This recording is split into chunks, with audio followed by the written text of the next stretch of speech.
It's time to down tools for a bit. Welcome to the Tool Shed, the influential podcast for anyone and everyone involved in the building industry. Here's your host, Mick Hawes.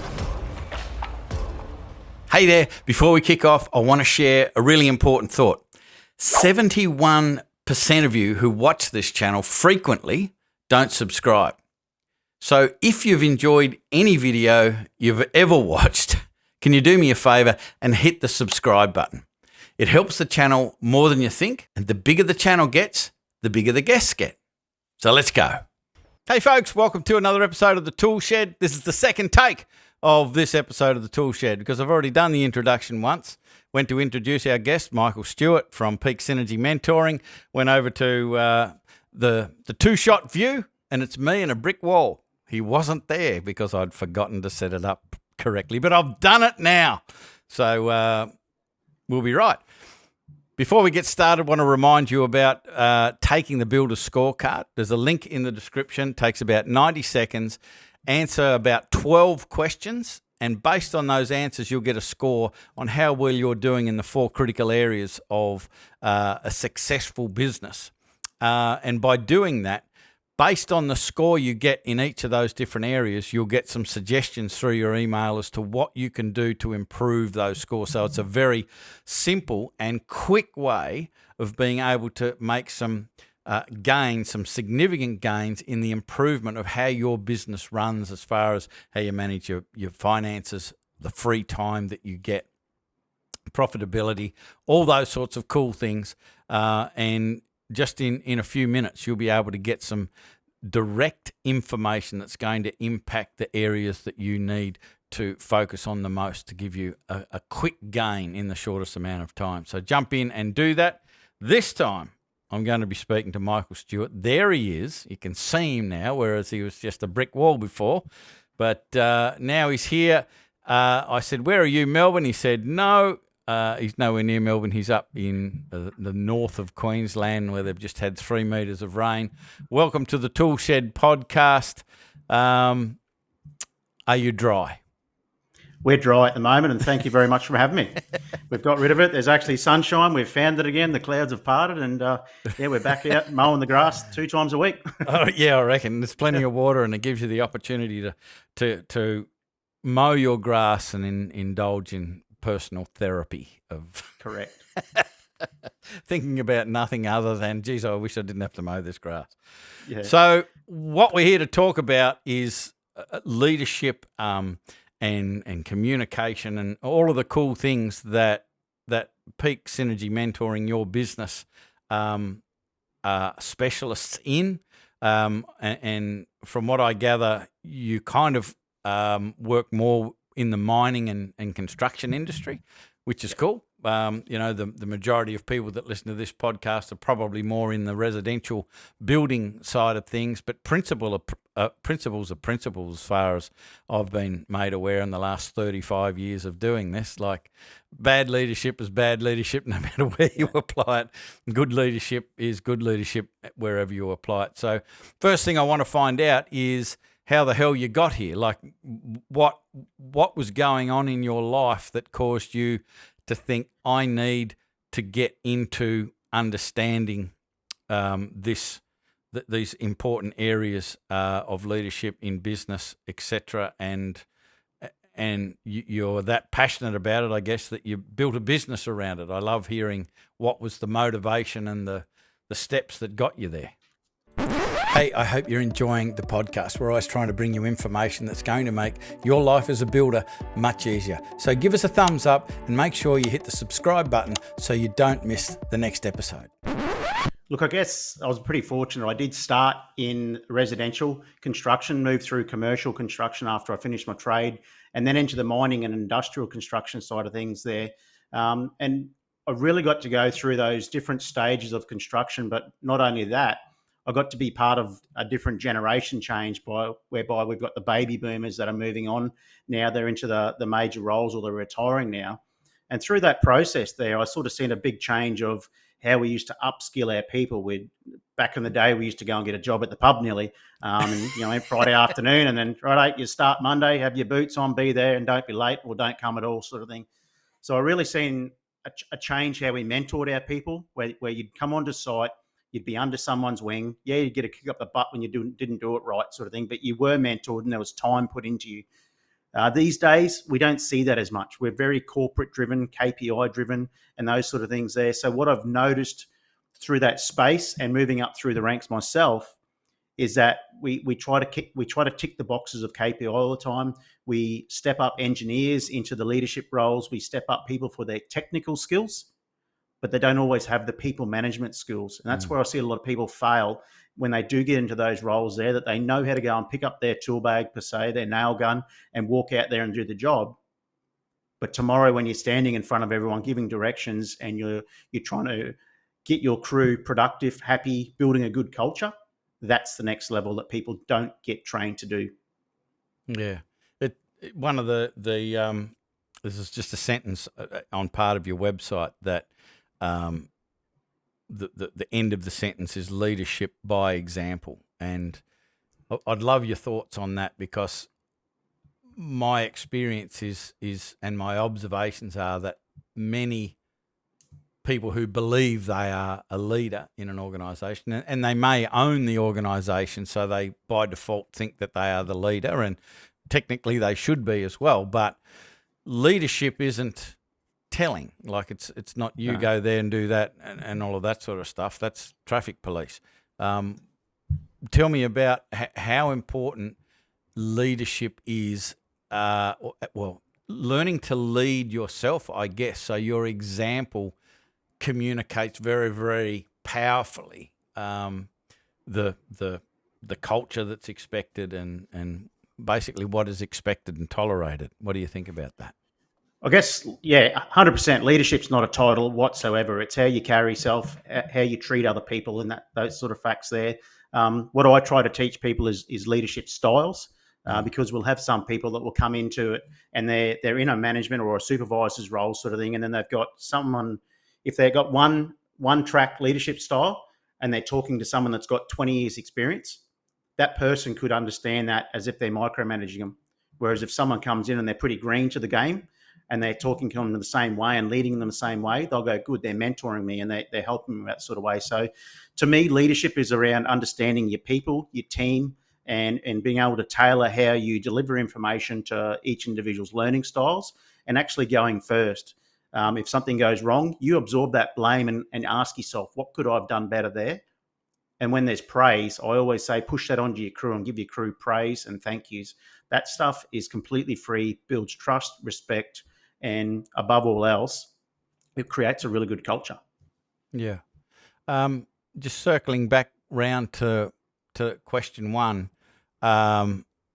what was it that you were noticing around leadership that caused you to start your own business? Like, run me through the thought process of I'm part of a team now for whatever crazy reason I'm going to start my own business. What went through your mind? I guess at the time it felt bad in that situation, but I got led under some undesirable leaders on multiple projects there, and sort of said to myself that I'm not going to be part of that. I want to grow through that, and that's why I went through on different projects and I sought out good leaders. Even though you give away the bigger paychecks on the bigger mine sites and construction, that sort of stuff, I wanted to follow them. So that's what I done. I went and mimicked that, and I went and followed those leaders there. And then moving through the ranks there, I ended up having people that I mentored, just being leading hands or within my crew, that actually approached me to come and talk to them and ask them to mentor them before I even started up my business. So it really come about people asking me to mentor them in that space there. And I thought, well, if I can start up a business in this space, I can actually put more time to it and I can impact more people, and I can actually have it as a structured learning environment where I can put together for them. So if somebody has had the penny drop and they go leadership, and they understand what leadership is, and it is by example, and it is you're not at the top of the org chart, you're actually at the bottom of the org chart supporting people. If that penny has dropped, what are the challenges that leaders face it's all well and good to decide to be a leader and have the passion to be a leader, but there are all of these challenges that they face. What are the big ones that you see in the mentoring? What are the sort of the meat and potatoes sort of issues that you need to address when you take on someone in a mentoring role? I think overwhelm's a big one. Overwhelm is a really big one. Clarity in their role, and that's where the overwhelm comes from.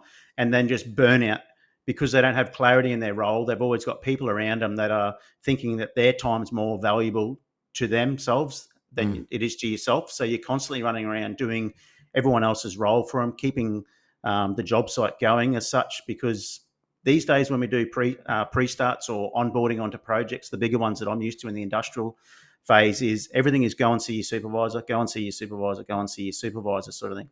And then the HSE teams are pushing that onto themselves as well. So it's definitely overwhelmed through excessive workload.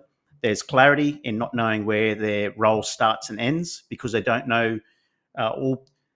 These days, we've got people like HSE teams and the admin and those sort of things there. To me, when I come through the ranks, they're all resources for the frontline leaders, because that's where your compounding effects comes from with your productivity and all those sort of things. When you've got one leader that's leading 15 to 20 people, if they're not productive or they're not laser sharp in their planning and they're using those resources well, the productivity falls, the safety starts falling away, the culture starts falling away through lack of planning, lack of change management, and all those sort of areas. So it's definitely overwhelm.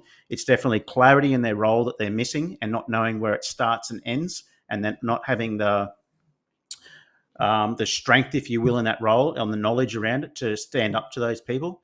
And then definitely confidence. Confidence is a big one I see as well, especially when they're put into positions of public speaking, doing pre-starts and those sort of things.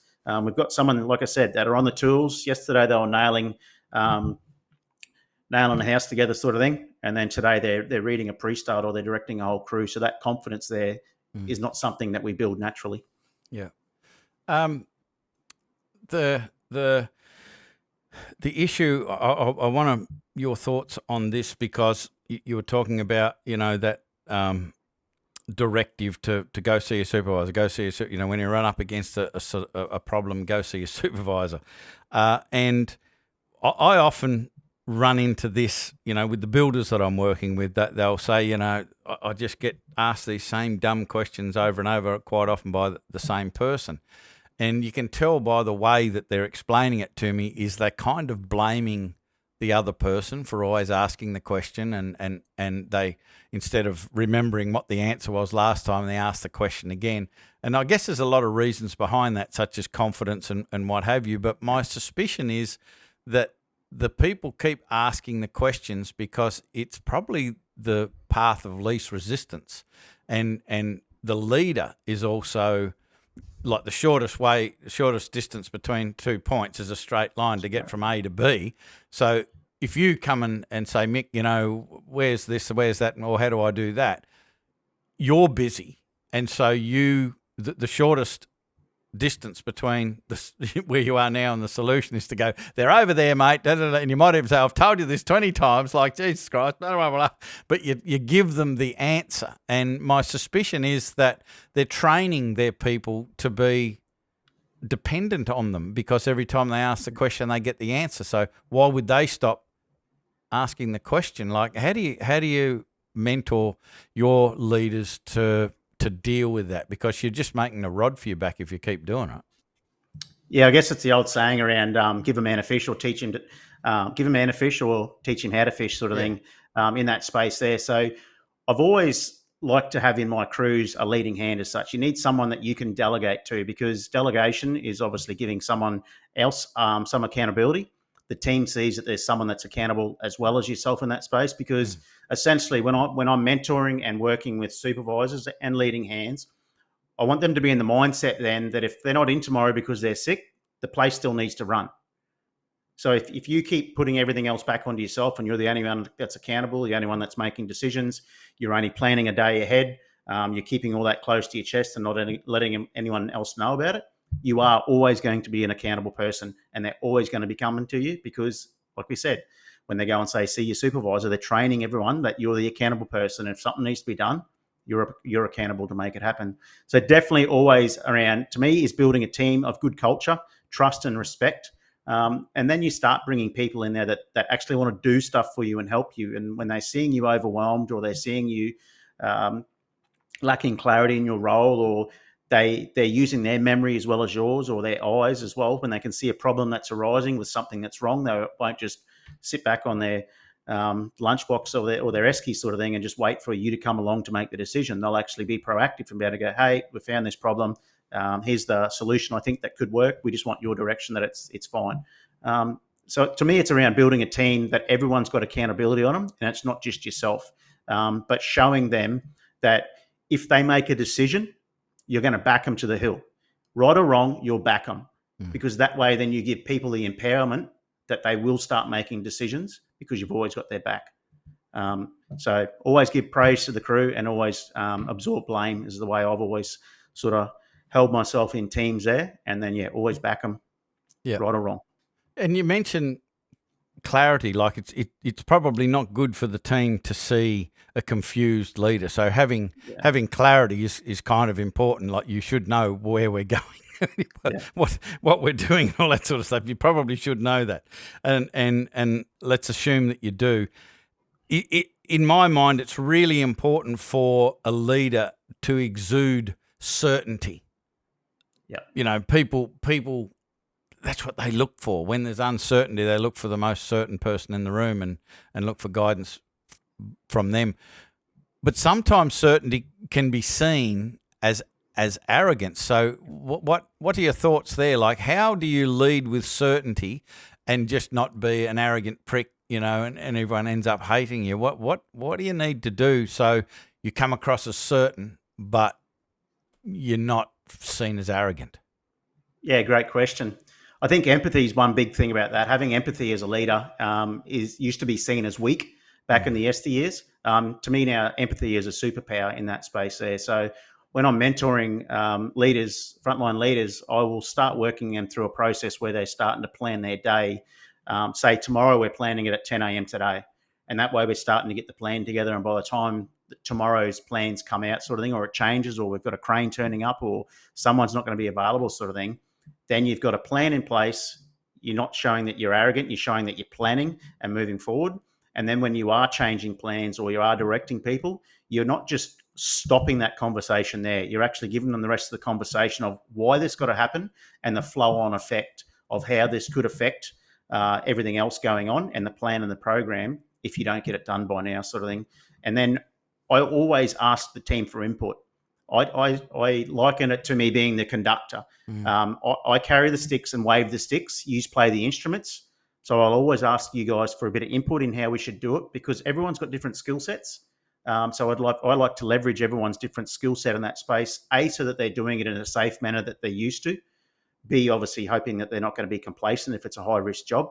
But it gets buy-in from people. And that there, when you're getting buy-in and you're allowing people to own a task or a job as well, I think that drops your ego and your arrogance.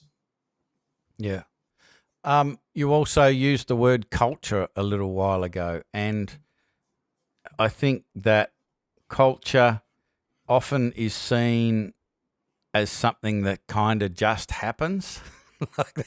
Our culture is this, but I think that it's something that definitely comes from the leadership and the leadership's clarity and the leadership's certainty. But I've also heard, I think it might have been, what was his name? Keith Cunningham. He's got this wicked book called The Road Less Stupid, which is a brilliant book. And I think that the words that he used was culture is kind of determined by what you tolerate.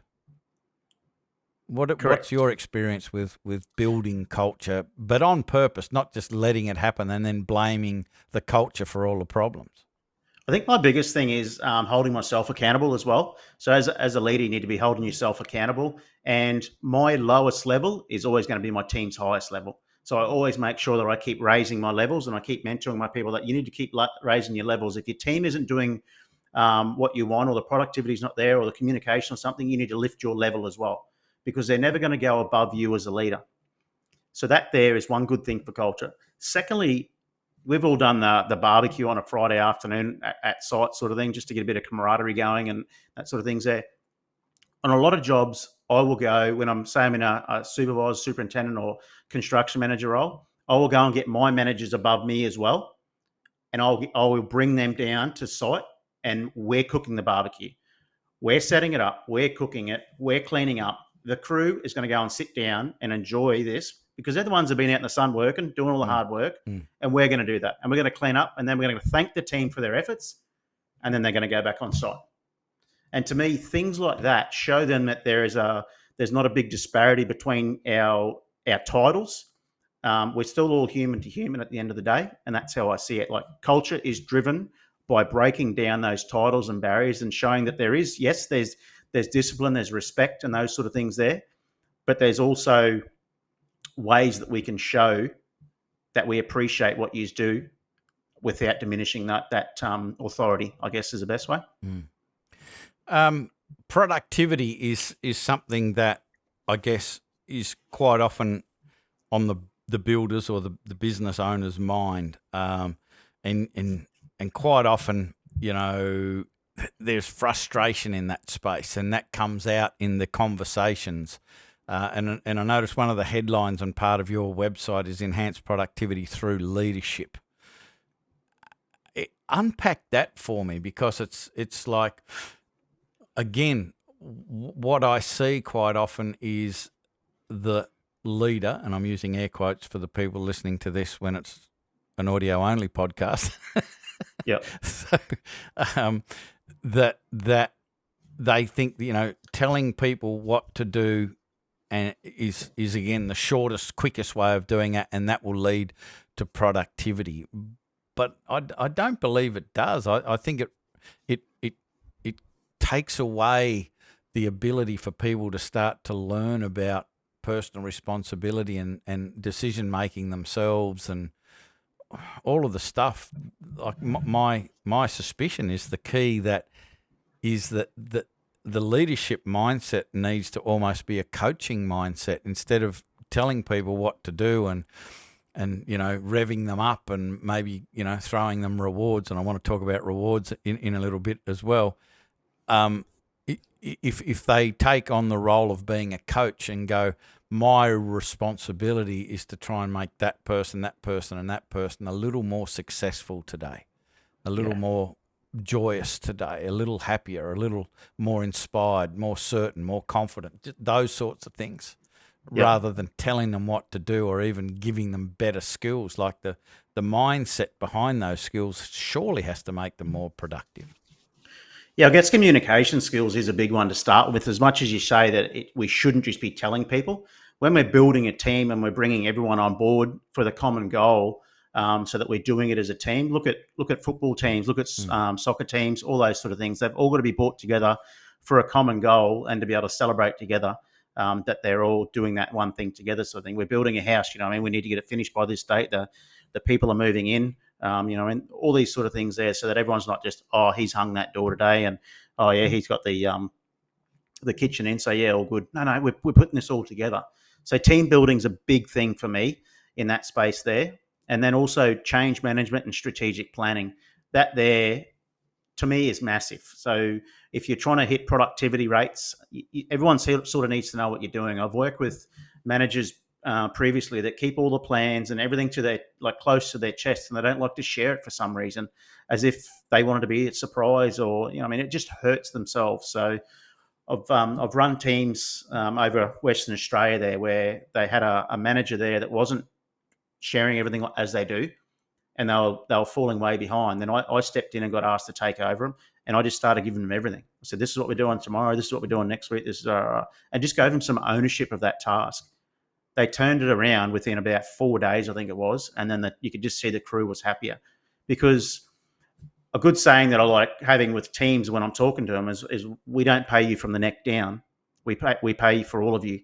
Sort of thing. So we want you to start using your brain, your mind, and start coming up with some ideas that makes your job easier, but gets us to the goal line a little bit quicker. So it's really engagement, and yeah, definitely just networking within your group. Yeah. Getting the team involved in direction and decisions, I think is really important as well. And what just popped in my mind just then is this morning we had one of our momentum calls. So in Black Belt we have a momentum call three times a week with our members. And one of the guys was talking about the implementation of the leadership stuff that he's been learning through Black Belt. He started to use it with the kids' footy team that he'd been coaching. So like 16-year-olds, 15-year-olds, Yep. that sort of stuff. And he was saying he got the whiteboard out in the discussion with the team, and he said, let's list. You tell me all the things that make a difference.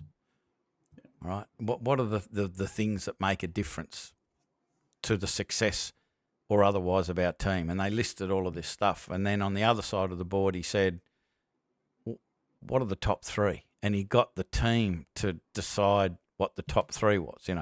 Long story short, they did that, but he didn't tell them anything.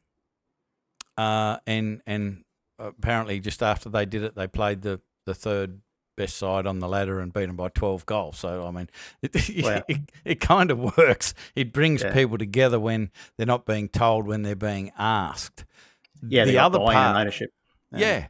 But the other part of the question that I really want to get to is how important is it for the leader to trust the team? Because you can't do much about it on a footy side. Like the coach can't run out and go, give it here, I'll show you how to. Like, you're not allowed to do that. But that happens in businesses. Like the leader will come onto the ground after he's sort of given the team the plan, if you like. Yep. But then runs onto the field and starts playing with the team and showing them how to do it and getting in the way and all that sort of stuff. How important is trust?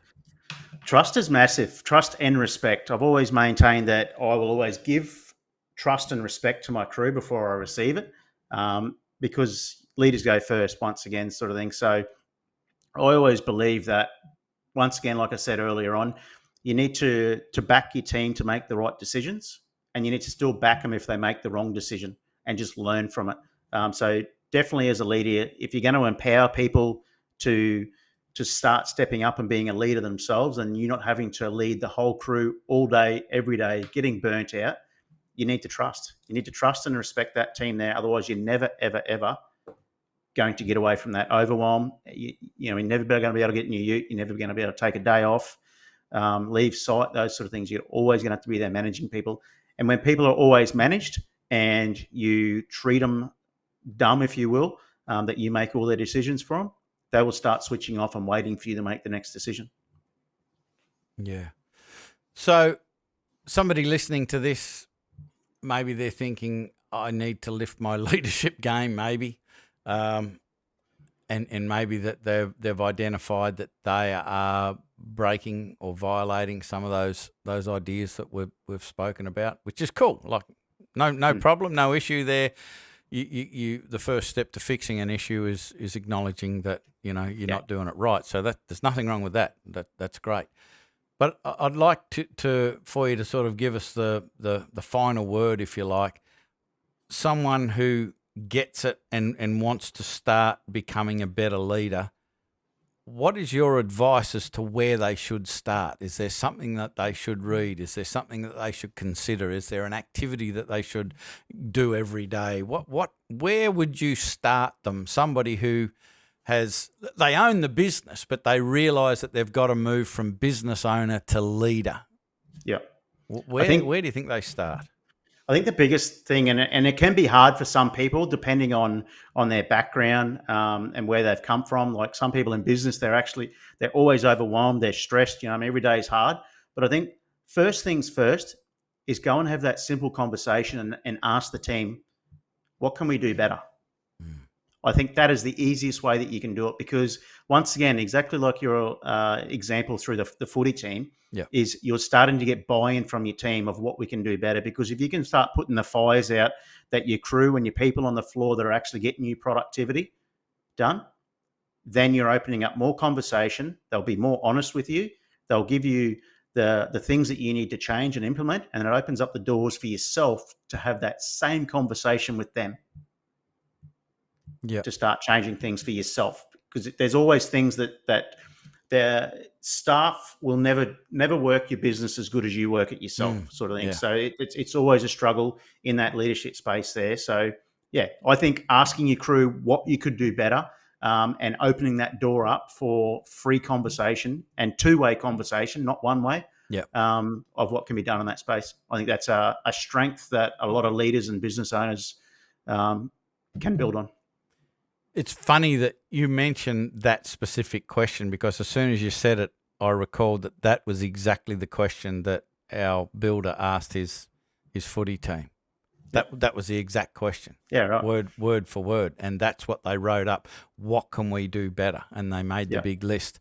And then they concentrated on three things. And, I guess the three things created a focus, because if you got a list of 10 things, it's like, what do I do? But, I can remember three things. When I'm running around playing, I can remember three things. And if we commit to three things, and the most important things that we agreed, I guess the performance is affected. Correct. Yeah. And those couple of things of what we can do better, further on to your earlier comment with rewards, and those sort of things there, that the crew might come up with different things like that with rewards. They might say, let's do some more cultural or team building things, like just have a barbecue on a Friday, and it might cost the boss $50 for some snags and some cans of Coke or Solo or other harder drinks. And and that's a relatively cheap culture team building exercise that the crew can let's come, and we've had a big week here, let's defrag. Gives you an opportunity to put the spread on, thank them for their efforts for the week, and then they can go home like, oh, that was a shit day, that was a shit week. It was like, oh, that was awesome. Well, you done well there today. And then chip your mate like, you put that door on back to front today, you idiot. Like, all those sort of things. That's what we do as Australians, isn't it? We love to have a bit of banter, and opening up a space where we can do that with no blame I think it's perfect. Yeah. In fact, I saw the results of a study just today about that specific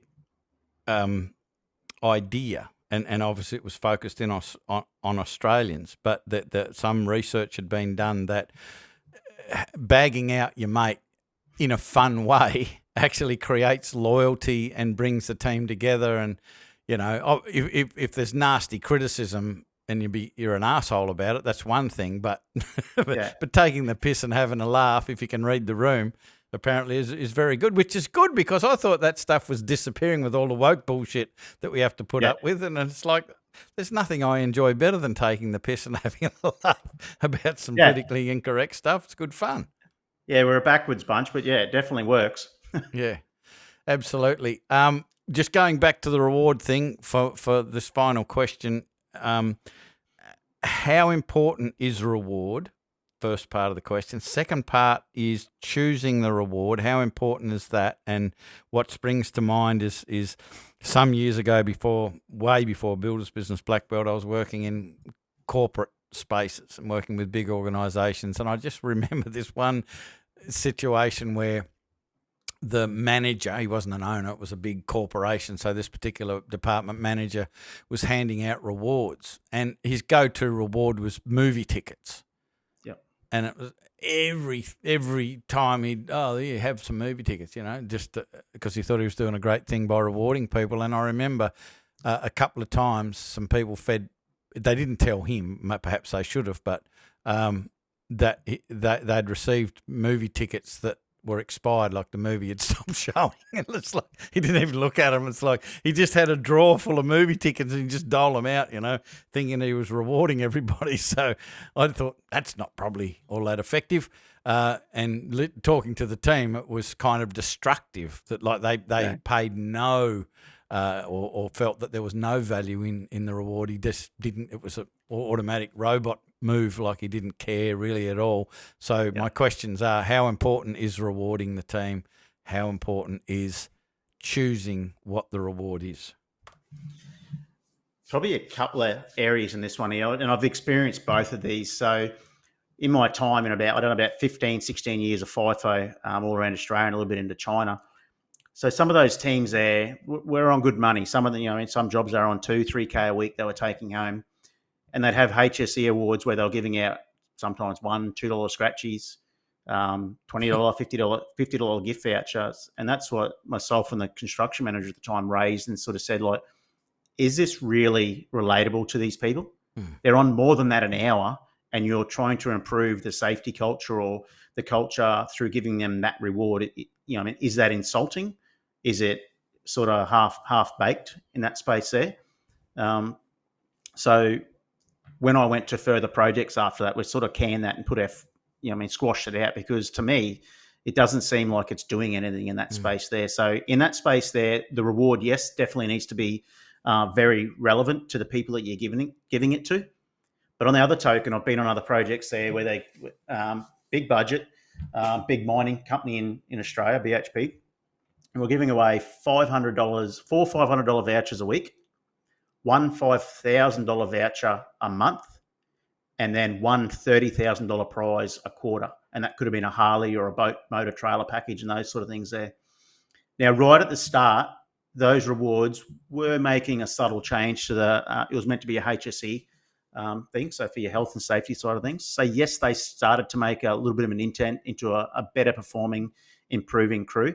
But after a while, that just diminished. Yeah. We went through a few draws where, you go there and your mates win, those sort of things. So you do go and, or your crew member, if you're the leader. So you do celebrate those sort of things, and it brings a bit of camaraderie and, a bit of excitement for the day sort of thing. But after a little while, it started to dilute and stop. So for mine, I believe that the biggest value you can actually have in a team for productivity is culture.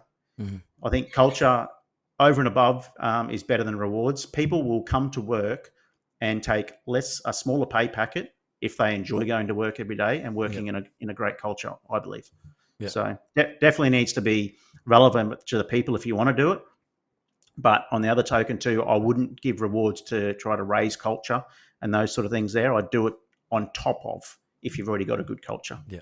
Yeah. And I've heard that so many times. And the wrong type of reward it's counterproductive, because it creates that, I deserve that. Whereas at this, the old Christmas bonus. Yeah. Exactly. If the business has had a shit year and they go, well, but we got it last year and the year before. Yeah, but the business has had a shit year. They can't afford it. They think it's part of their pay. Yeah. So you're creating a rod for your own back. I do remember 7 Habits of Highly Effective People author Stephen Covey giving an example of he was talking about culture, and if the leadership understands how to reward the 6 human needs, the needs, the deep-seated needs of each human, and so they feel good being part of a team and contributing and learning, and things are a bit different each day. There's a bit of variety, but they're certain and confident and feel significant. All of those things. And he said that you could put a bucket of cash in the middle of the room and say, every week go and just take out as much as you think you've earned this week. Your pay roll would be a lot less than it is now, because people will take out, they are the ones that go, well, I probably could have done better there, and I could have tried harder there, and so so I'll take that much sort of thing. Yeah. It's a shame we can't try it. It'd be a wonderful experiment. But anyway, bit of self-sabotage for them, yeah. But the lesson we can get from it, I guess, is that needs, those human needs are more important and bigger factors than the money. Everyone seems to think that the cash bonuses or more pay, and that's why somebody left a business. What do you think about that? Or like when someone says, "Oh, I'm going over there because of more pay," I reckon that's bullshit myself. Like, they're not going over there because of more pay. It's their perception of their needs will be fulfilled, or something will be better. Correct. Yeah, it could be a better culture. It could be the pay could be on top of that sort of thing. It could be closer to home. It could work better for timings for family. Like, there's lots of different things. Exactly what you say. Like, we're all human and we all have our needs in that space there, and money's not always at the top of it. No, well said. So I just want to say thanks so much for for being a guest on the podcast. These topics are super important, and I honestly don't know of a more important skill to master than leadership / communication to become to have a more successful business. Oh, for sure. The owner. I don't know of anything more important, and it's like, how much time do we pencil out? Do we put in our diary each week for I'm going to refine my leadership skills. I'm going to refine and learn my communication skills. It kind of doesn't happen. It should. Yeah. We get so busy in business, I guess, but we can go and pay people to go and do the books for us, do our safety side of things and paperwork and run the scheduling and programming and all that sort of stuff. But one thing that we can't do that we have to do ourselves is we need to grow ourselves through that leadership space there. We need to understand the human to human space a little bit more, because everyone that comes to work for you has got a family at home. They've got, like you said, they've got their own needs. So when you come into these conversations and doing things, just because you've got all this background noise from businesses, you just need to understand when you're having these conversations, if you can always be looking at a win-win outcome, you're going to have your team on board with you more, because they know you care. They know that culture is going to grow. They know you trust and respect them and that sort of stuff. So it's definitely a massive, massive thing. And that's why I'm so passionate about it. Yeah. And that's obvious. And as I said, just wanted to say thanks for putting the time aside to being on the podcast and sharing your knowledge, your experience and wisdom with us. It's all essential stuff, It doesn't matter whether it's a residential builder or construction or mining or whatever, leadership and communications. So it can be applied anywhere. So thanks very much for being on the show. Very much appreciate it. Thanks very much for having me. So there you go, folks.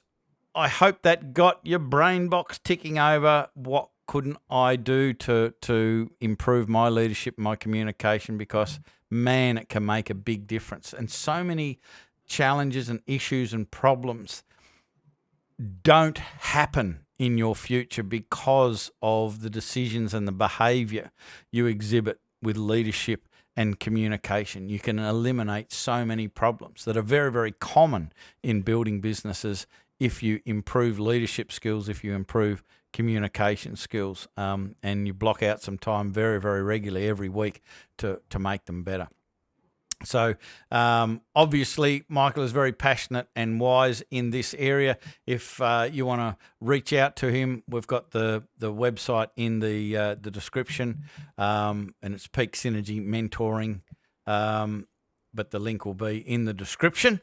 And I encourage you to reach out and have a conversation if it's something that you feel that you need a mentor in that space. I'm a big, obviously, biased that everyone should have a coach and a mentor, and it's so much faster and easier and more effortless than trying to work it out by yourself with trial and error. So reach out and have that conversation.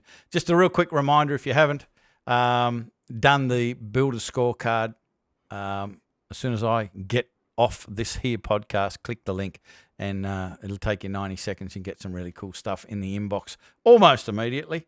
And a little bit tailored to what your position is as well. So that's it for this episode of the Toolshed podcast. We'll be back with another episode. Before you know it, I'm Mick Hawes from Builders Business Black Belt. That is all. I'm out. Bye for now. You've been listening to the Toolshed. If this podcast struck a chord with you, make sure you spread the word by sharing it with your mates in the building industry. We love your help to make the building industry better for everyone involved.